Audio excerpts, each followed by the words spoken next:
show me somebody that has Acts chapter 2 type tongues walking around and was given the perfect ability to be able to speak another known language in the world.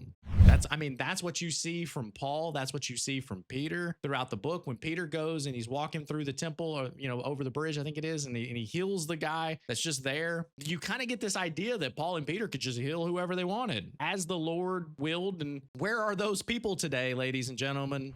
What do some of the early church leaders, what do they think on this matter? St. Augustine, he was around within 500 years after Christ. You want to know what he believed? These miraculous gifts finished. And you get many generations later to Spurgeon, you get to Martin Luther, some of these founding individuals that have helped been pillars of faith through generations. You want to know what they believed? These gifts have ceased. And again, it's not biblical evidence, but it is historical evidence.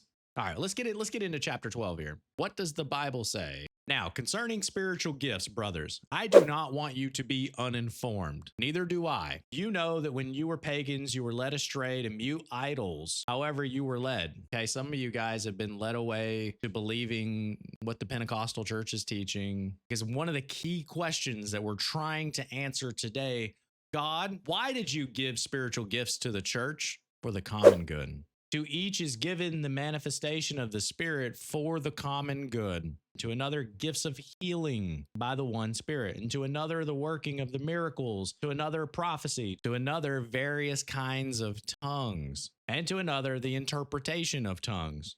Anytime I see interpretation of tongues, can we just assume that this interpreter needs to know how to interpret a real language? How do we know any of this is even true? We are specifically talking about real languages, but it's hard when people lead you astray into thinking that if you just pray enough, then these things are guaranteed. Because the problem is it leads you to think if I'm not speaking in tongues, I don't have enough faith. But even though they know they're confusing people, they say that's a them problem. That's their faith problem. Like, no, because something is off. It's destructive, massively destructive. This section is giving you a hierarchy list because first, there are apostles. Second, they're given prophets, and then various kinds of languages or tongues. I don't know. Maybe he means jibber jabber language here. I don't know. Maybe he means what the Pentecostals are doing. I don't think so.